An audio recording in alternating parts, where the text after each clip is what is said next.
Hiya, my name is HelenBaby and this is plusxp.com, and we're here today at Earls Court for the Eurogamer Expo. It is Saturday the 29th of September, and joining me today is Bruce, who is the General Manager of OnLive UK.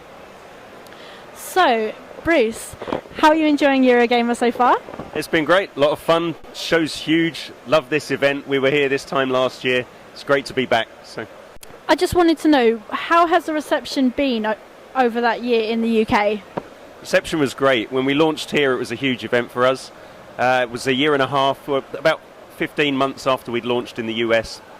We came to the UK, and by the time we came to the UK, the service there was a lot more features, there were a lot more games. We'd gone from being an 18 game platform to a 250 game platform. We had new offerings like the Play Pack, the subscription pack, we had new features, and overall it was just a fantastic reception, and the crowd here and the event here, it was just a fantastic time. And since then, the launch in the UK, we've seen the growth steadily continue to go up, and it's just been a really great part of the market. And for us overall, the UK has been an important part of the business and continues to be an important part of the business. Brilliant.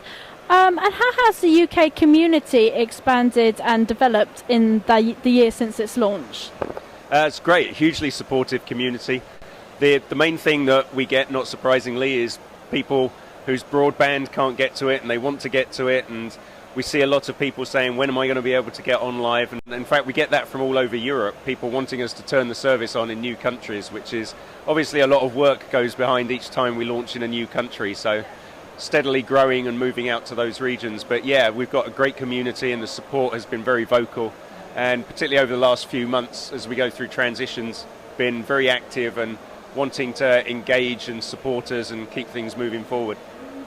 So OnLive can be played on quite a number of different platforms, such as Android, iOS, the OnLive console, and on PC, as well as others.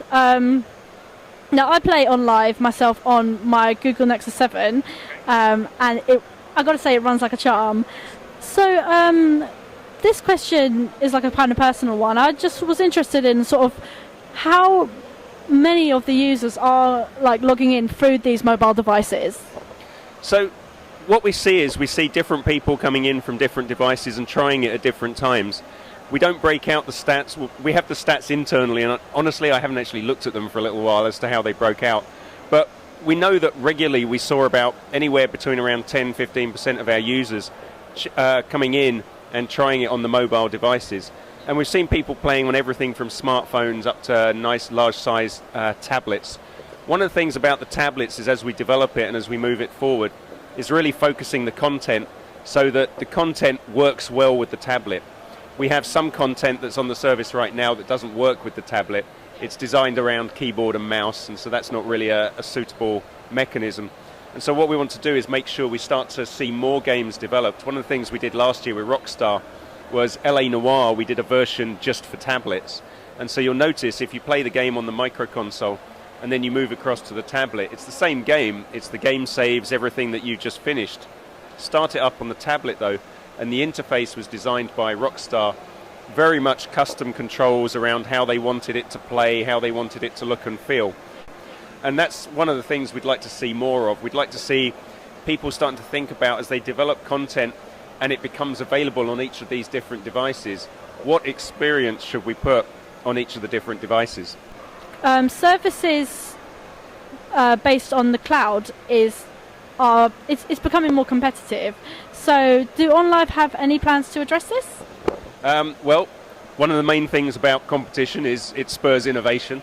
It's great to see more people coming into the market, because now I don't have to keep explaining what cloud gaming is, which when we launched we were the only ones doing it. And so that was the big challenge for OnLive, was first you had to explain what it is, then you had to convince people it actually worked, then you had to go out and strike all of the deals.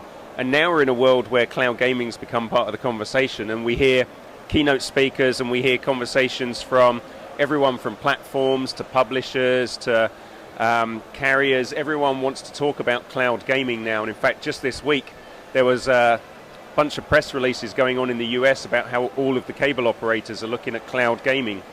And so It's great because it's becoming part of the vernacular now. And for us, what that means is, as a company, we can focus. We're leaders in this space. We were the first ones there. We built this massive platform. We understand both the technology and the businesses needed to make this move forward. And what we can do now is really focus on the business aspects. We can focus on innovating. We can focus on what are the right ways to bring the content to market.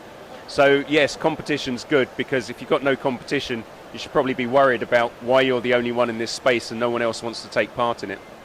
You guys will always be like the first. So my next question is, do you feel that the general public are sort of changing the way they view like transactions when purchasing games and the way they pay for games? I think they are. I think retail is a model that's been around for a long time. We understand the concept of going into a store, whether it's real or virtual, paying over a sum of money and coming away with some goods. But one of the things that digital has done is it's really muddied that. And as we see digital distribution, whether it's a download or whether it's a stream or whether it's a bundle content package, we're now changing what the definition is of what people want to receive.